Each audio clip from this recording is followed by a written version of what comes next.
సహోదరులారా, ప్రభు అయిన యేసుక్రీస్తు నామంలో మీకు అందరికీ వందనాలు.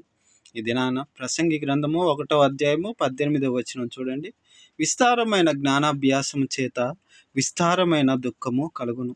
ఈ వాక్యం యొక్క మర్మాన్ని, అర్థాన్ని మీకు తెలియచేస్తాను.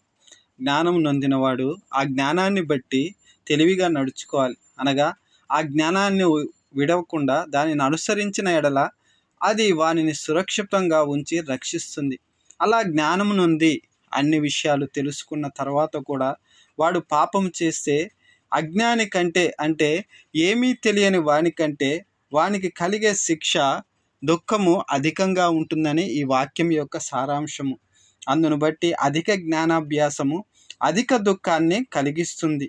దేవుడి జ్ఞానం మనం పొందిన తర్వాత కూడా ఆయన ఆజ్ఞలు, ఆయన మనకు నేర్పినటువంటి అంశాలను మనం తెలుసుకున్న తర్వాత కూడా వాటిని అనుసరించకపోతే మనము తెలిసి కూడా పాపం చేసిన వాళ్ళం అవుతాం. దానిని బట్టి దేవుని ఉగ్రత మన మీద అత్యధికంగా ఉంటుంది. అందుకే దేవుని వాక్యం తెలియజేస్తుంది, తెలియక చేసిన పాపాల వలన కలిగే దెబ్బల కంటే తెలిసి చేసిన పాపాల వలన కలిగే దెబ్బలు అధికంగా ఉంటాయని.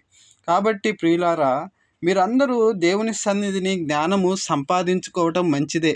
దానివలన మీరు అన్నీ తెలిసిన వారుగా దేవుని మార్గాన్ని అనుసరించటం మీకు సులభమవుతుంది. కానీ తెలిసిన తర్వాత కూడా ఆయన నామాన్ని, ఆయన మార్గాన్ని మనం నిర్లక్ష్యం చేస్తే దానిని బట్టి ఆయన ఉగ్రతను ప్రేరేపించిన వారమవుతాము. కాబట్టి యాకోబు భక్తుడు తెలియజేస్తున్నాడు, జ్ఞానులు అనబడినటువంటి బోధకులు ఈ లోకంలో పొరపాటు చేసిన, తప్పు చేసిన దేవుడు అనుగ్రహించే శిక్ష రెండంతలుగా వారు అనుభవిస్తారని హెచ్చరిస్తున్నాడు. కావున మనం ఏ స్థితిలో ఉన్నామో ఆ స్థితిని బట్టి దేవుడు తీర్పు తీరుస్తాడు. కాబట్టి నేను బుద్ధిమంతుణ్ణి కదా, జ్ఞానము గలవాడిని కదా, తెలివి నాలో ఉంది కదా అని నీవు గర్వించాల్సిన, అతిశయించాల్సిన అవసరము లేదు.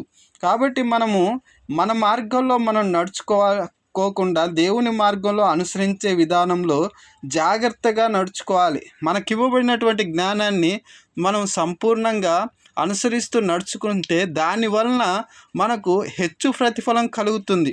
కాబట్టి ప్రియులారా, మన జ్ఞానాన్ని మనం లాభం కలిగే మార్గంలో ఉపయోగించుకుందాం. దానిని బట్టి ఈ వాక్యాన్ని మీరు గ్రహించాలని కోరుకుంటున్నాను. దేవుడు మీకు తోడై ఉండునుగాక. ఆమేన్.